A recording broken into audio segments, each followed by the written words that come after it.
What's up, everyone? It's Carrie, aka Nerdygirlcreates. Welcome back to my channel. It's Manga Monday, and today we're going to do something a little bit different. But before we get into that, I first want to thank everybody because we finally made it past 500 subscribers.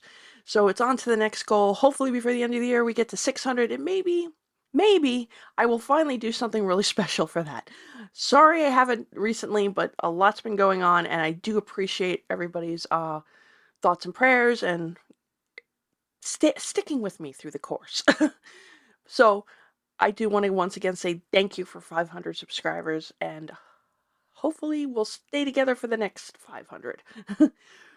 Also, if you're looking for deals on manga, stay tuned to the end of this video. Not only does it help the algorithm and this channel, but I will be posting information about where you can get some great deals on some manga.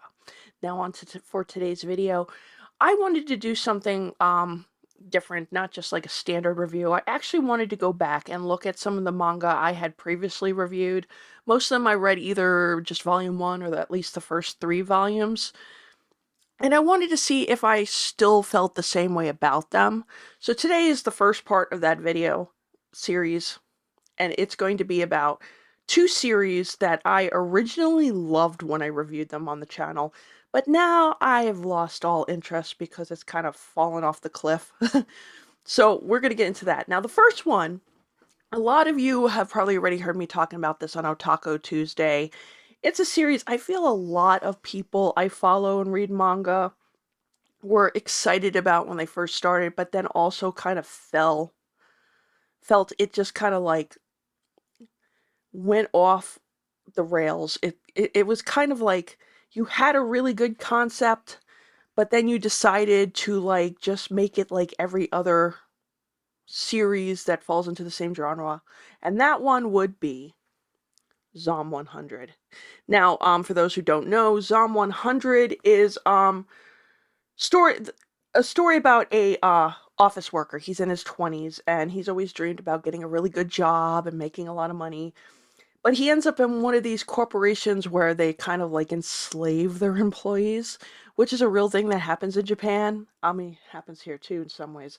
But, you know, he can barely go home. He's has an overbearing boss, and then after they finally finish working, he's expected to go out for company drinks and still continue to socialize with these people he's not big fans of. Well, one morning, you know, he wakes up and he's kind of like in this zombie state because every day is just like the same thing over and over. So he's kind of like lost all emotion. He's just like unhappy, but doesn't know how to resolve his issue. And when he walks outside, he discovers the zombie apocalypse has started. And most people who would encounter this would be scared to death and want to run for their lives, but the main character is actually relieved because he doesn't have to go to work and he can finally start to do the things he really wanted to do in his youth. So he starts making a bucket list of everything he wants to do before he gets killed and turned into a zombie. The story is written by Haro Aso and the art is by Kotaro Takada.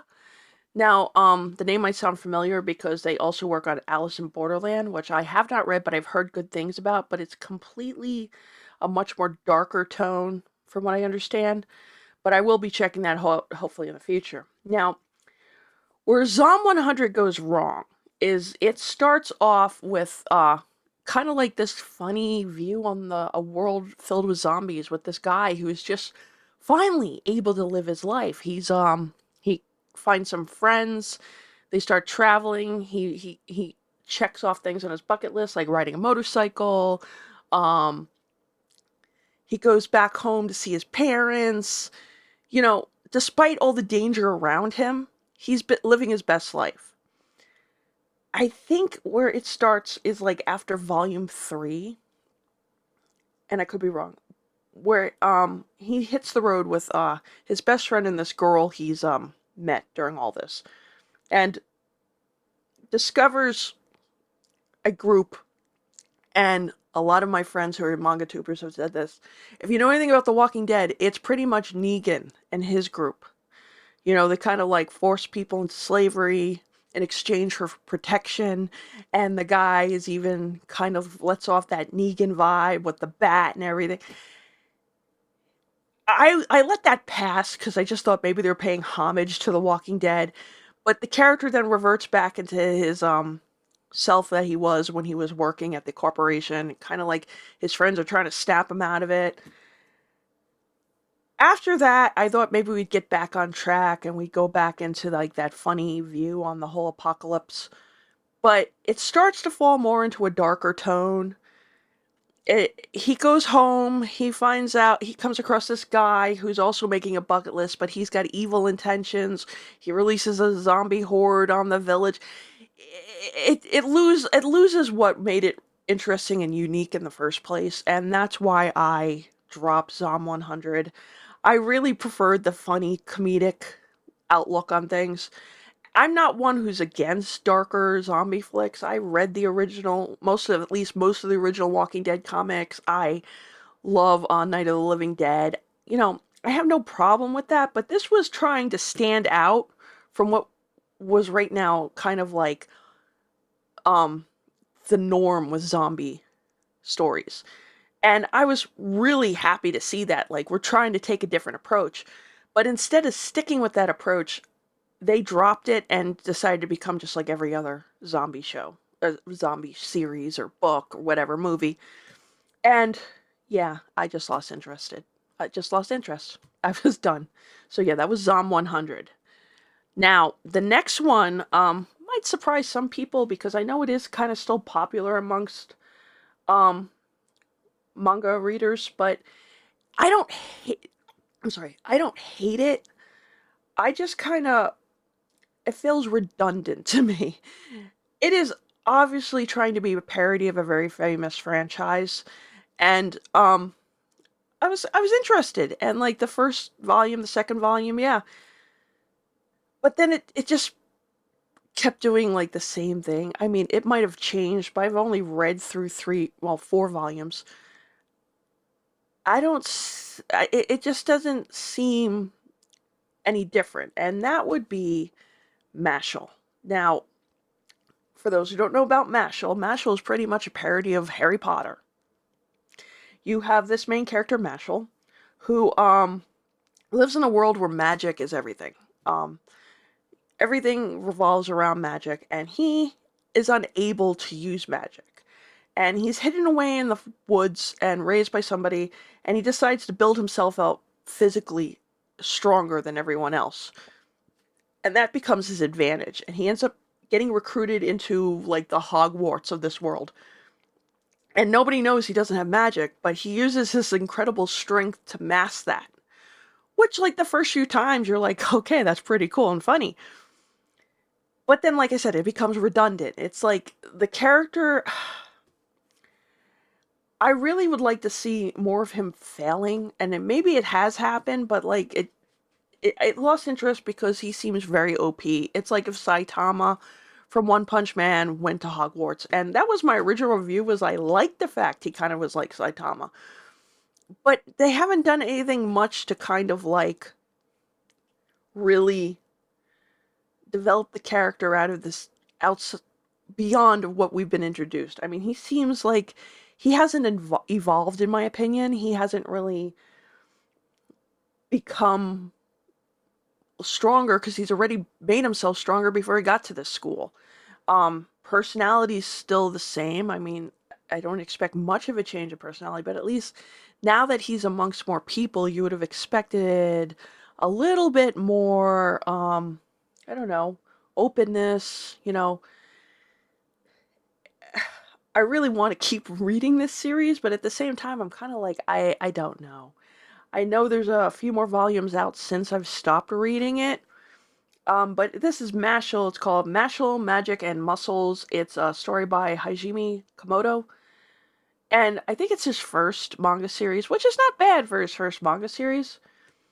But I'm just kind of like, I don't feel like there's any development. It's like he goes in there and he faces the next obstacle and overcomes it with ease, and then he moves on to the next obstacle and still somehow convinces most of the people he that he is a magic user despite not having any magical abilities.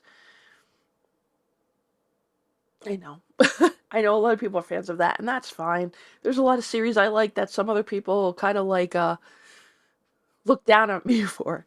I'm a big One Punch Man fan, but I also feel like Saitama in many ways does have development in the series. Um, he becomes more aware of the people around him and his position and what he's able to do. I don't see that with Mashle. I just kind of feel like it's the same. It's like villain of the week. Like, who's Mashle up against this week? And will they figure it out this time? And it doesn't seem like that ever happens. So yeah, those are the two series I dropped. That would be Mashle and Zom 100. If you're a fan of either one of these series, sorry. This is just my opinion. Don't take it to heart. Maybe you're catching something I'm missing. But I was kind of disappointed, because especially in Zom 100, I think that would be the one of the two I was the most disappointed in, because it started off on such a high and then ended up just kind of like nosediving. It had the potential to stand out amongst everything else, but then decided it was going to be just like everything else in the zombie world. Mashle's a funny attempt at making fun of Harry Potter, but I think it's going on too long, because I don't think the writer knows what to do beyond a certain point. So yes, those are the two manga series that I originally loved that I dropped.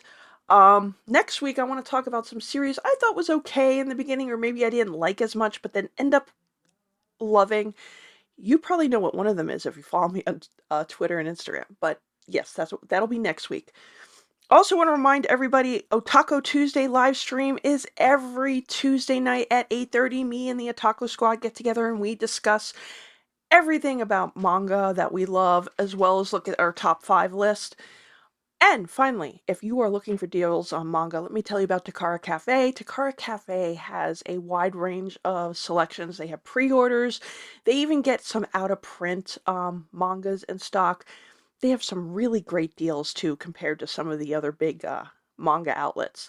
So if you're interested, check out my affiliate links down below. I do have a coupon code right now, so you can get 5% off.